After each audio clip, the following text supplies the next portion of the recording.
గోరింటాకు చాలా బెనిఫిట్స్ ఉన్నాయి ఫ్రెండ్స్. సో గోరింటాకు అంటే ఎంతమందికి ఇష్టం కామెంట్ చేయండి.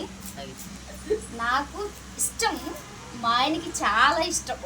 మా ఆయన కోసం నా కోసం ఈ గోరింటాకు కొనుక్కున్నాను.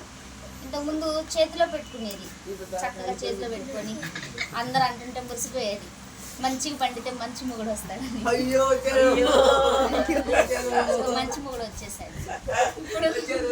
ఇప్పుడు గోరింటాకు ఎందుకు పెట్టుకున్నాడంటే తలకి తెల్లెంటుకలు వచ్చాయి, అందుకోసం. నాకు మా ఆయనకైతే ఆల్ టైమ్ ఫేవరెట్ అనమాట గోరింటాకు. కాకపోతే సార్కి అవును, మగవాళ్ళకి ఎర్రగా పండితే ఏమంటారు, మంచి భార్య కాదు, సూపర్ డూపర్ వైఫ్ అన్నమాట. అందరూ గోరింటాకు పెట్టి చెక్ చేసుకుంటారు కదా పెళ్లిగా ముందు, అలాగనమాట. ఈరోజు ఫ్రెష్గా మా ఊరు వెళ్ళాను, గోరింటాకు కోసుకొచ్చుకున్నాను. ఈ గోరింటాకు రుబ్బి పాపం మా ఆయన చాలా రోజుల నుంచి ఆశపడుతున్నాడు, మా ఆయన చేతికి పెట్టి మిగిలితే నా తలకు పెట్టుకుంటా. అదన్నమాట విషయం. ఓకే ఫ్రెండ్స్, ఇంకా గోరింటాకుతో ఎందుకు పెట్టుకుంటారు, ఇది పెట్టుకోవడం వల్ల ఎలా మన స్కిన్లో రెడ్ కలర్ వస్తుంది, దాని మెకానిజం ఏంటి, దానివల్ల యూజెస్ ఏంటి, సో మీకు తెలిసినవన్నీ నాకు కామెంట్ చేయండి.